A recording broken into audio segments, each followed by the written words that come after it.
Hey guys, welcome back to my channel. So I used to do monthly show updates where I talk about all the shows I'm watching, but now I'm gonna revamp that series, and this series is gonna be about me tier ranking everything I'm watching. So for those who don't know, I typically watch like over 10 dramas at a time, or on average I would say over 6 dramas at a time. It can get up to 10, it can get higher than 10, but typically I would say it's within 6 to 8 shows at a time. Anyways, so I will get into my tiers. So if you guys like K-dramas, C-dramas, Thai dramas, all of the dramas, continue watching. So I have really simple categories. First, I have perfect, 10 out of 10, which is, you know, self-explanatory. It's just dramas that I literally have no complaints and I am loving. Then my second tier is pretty good, which is dramas that are like pretty good. They're not like amazing, like going straight to 10 out of 10, but I would say they're in like the 7 out of 10, 8 out of 10 range, maybe even a little bit lower, but you know, something that like I'm enjoying watching for funsies. And then third is might drop. You know, I'm like getting to a point where I'm like, low key, get out. And then fourth is dropped, which, you know, means I dropped the show.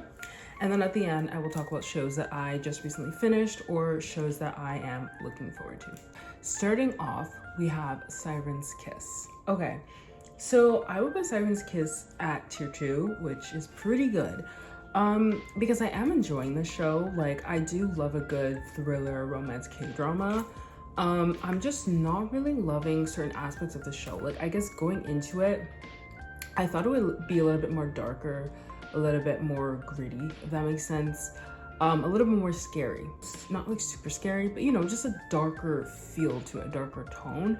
And it's not really giving that. It's giving more like soap opera, if that makes sense. Like, I don't know, like more melodrama. Does that make sense to you? Like, you know what I mean? And like in the beginning, it had a lot of comedic scenes that I wasn't expecting.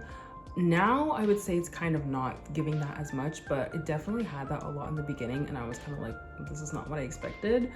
And there's a lot of music choices that I just find are very weird. The only like song I actually like for the song is like for the show is the main OST. I feel like that song really suits the show, but the other like background music they use and stuff I just find is very out of place. I don't know if that's just me, but it kind of throws me off every time I hear like a certain background sound, and I'm like, yeah, I would say it's pretty good. Like I will be finishing it. I love Lee Ha-joon. I've watched like all of his dramas in the last like, I don't know, 7 years at least, and I just enjoy him as an actor. And I have watched a handful of Park Min-young shows, so I am excited that they are a pair. I feel like it will be better once the romance is like a thing. I hope that they will actually become like a couple. But yeah, it's pretty good. Next, we have Lovestory from the 1970s. This is a straight 10 out of 10. Lovestory from the 1970s is fully out and aired, but I'm currently still watching it. I'm actually almost done. I have about like 7 episodes left. I'm super excited. But yeah, I love this show from the beginning. I think Fanny and Fang Mu-young are like the cutest couple ever. I love the pairing so much. And I just love a good love story where like, you know, they go through so much together, and just the beginning of like their relationship and like how they started, and how Fanny was like the only one that took care of him, and like even his sister was like gone, his girlfriend was like bye, his parents are nowhere to be found. Like, I just think it's such a sweet like backstory and everything, and like how they like fall in love. Like, it's really sweet and I really love them. And overall, like, I like the pair. I would say I don't really care too much. There's like the storyline with Fang Mu-young's sister.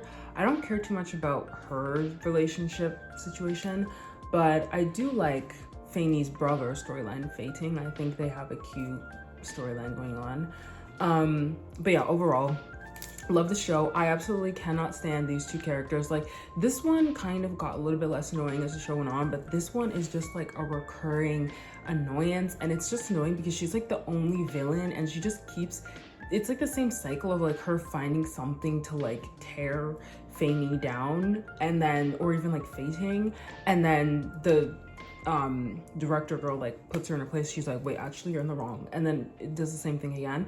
So that's kind of annoying, to be honest, but you know, it's fine. I digress. Next, we have Girl From Nowhere, season 2. I would put Girl From Nowhere, season 2, in second category because it's pretty good. And I obviously don't want to compare the 2 seasons, but you know, well, this season, Taylor season, this isn't really a second season, actually. I don't know why I said that. It's more of a spin-off, I guess, a remake, I don't know. But yeah, I obviously don't want to compare it to the original because obviously it's going to be different with new casting and stuff. It's just, it has a different feel to it than the other one. Like, I would say the other one was like, I don't know, it felt more serious, felt more scary. But this one, it feels a little bit less of that feeling. It definitely is still weird and there still is that original feel, but not the same. But obviously it's not gonna be the same. It's a new actress, I know. And I don't wanna like compare and stuff, but it's hard not to when obviously it's the same concept as the other show. It's the same character in a way. But yeah, overall, like, it's good. It's just not that great. Like, it's not like, to me, it's not sticking with me like the original one did. It's kind of just like, it's a fun watch like every week just to see, because you know it's a new storyline each week. So it's just interesting to see like what each week will be about. So, okay, next we have Climax. And I'm kind of, I don't know what to do with Climax. I guess I would put it in a 10 out of 10. I would say because I have been enjoying it from the beginning. Like the last episode, I was kind of like getting a little bit bored, I guess. But I would say overall, like I would give it a 10 out of 10. But as of right now, like I do like the Makjong serious vibe to it. I feel like it's been a long time since I watched a K-drama like this, so I'm excited that this feel is back. It feels like a very older K-drama and I love it. I just hope it has a good ending. Like, I don't think it will, but you know, I'm excited to see where it goes. And yeah, overall, I've been liking the drama. I've been liking the way it plays out. And lastly, from currently watching is Dream of Your Golden Years, which is another show that's fully out that I'm currently watching. I just started this one. I'm looking to like focus more on it when I'm finished Lovestory from the 1970s, because I try and watch one C-drama at a time just because of the amount of episodes in one season is a lot at once. So I try to do one at a time, but there's another C-drama that I do want to watch as well. So I'll probably be watching Dream of Your Golden Years and that one at the same time, which I usually don't do, but there's no point of like waiting because it takes me like at least 3 months to watch one C-drama, like 2 to 3 months at least. Like there's just no other way around it for me. So I'm like, you know what, I'll do them both at the same time. But anyways, I'm only on episode 2 of Dream of Your Golden Years, so right now I will put it in it's pretty good, because I like immediately when I watched Love Story from the 1970s, I was like hooked. Like I was like, this is amazing. This one is gonna take a little bit more time for me, I think.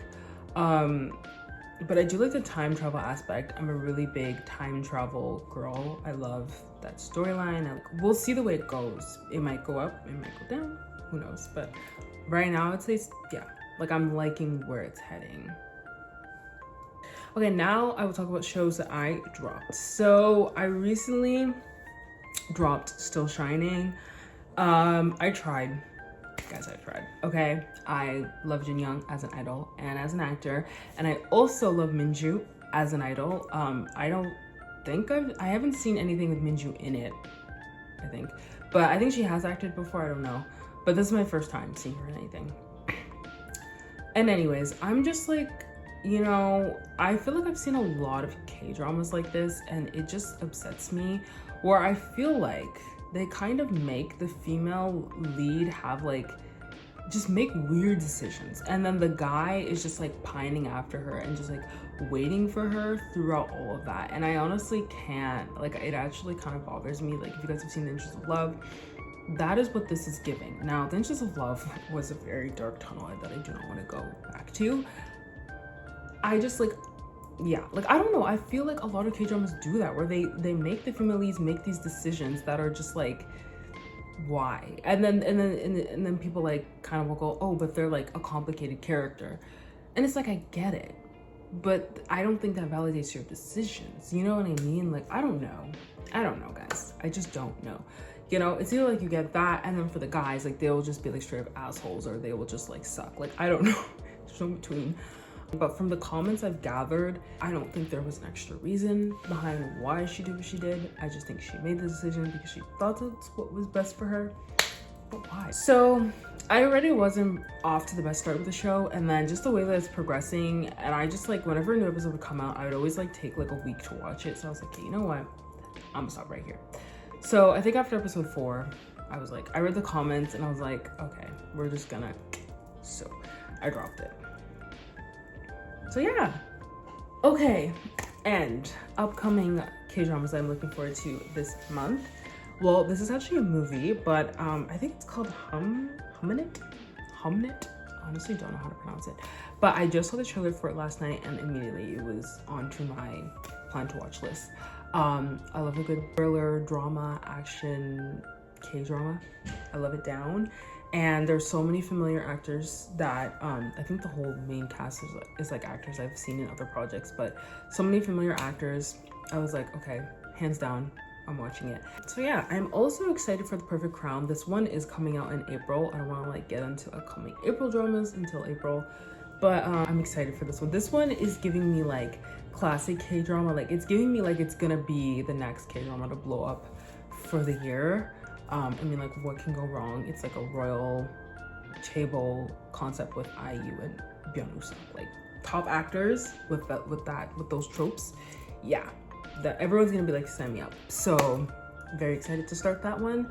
I forgot to mention while recording my video that I'm also looking forward to the C-drama Live Up to Your Youth, which is coming out now, but I'm just starting to watch it, so I'll update what I think about it in my next video. But yeah, that is everything for March. Thank you guys so much for watching. Comment down below what you guys are watching, let me know. I'm super excited to start this new series, and hopefully I can keep up with it monthly, fingers crossed. And I will see you when I do. Bye.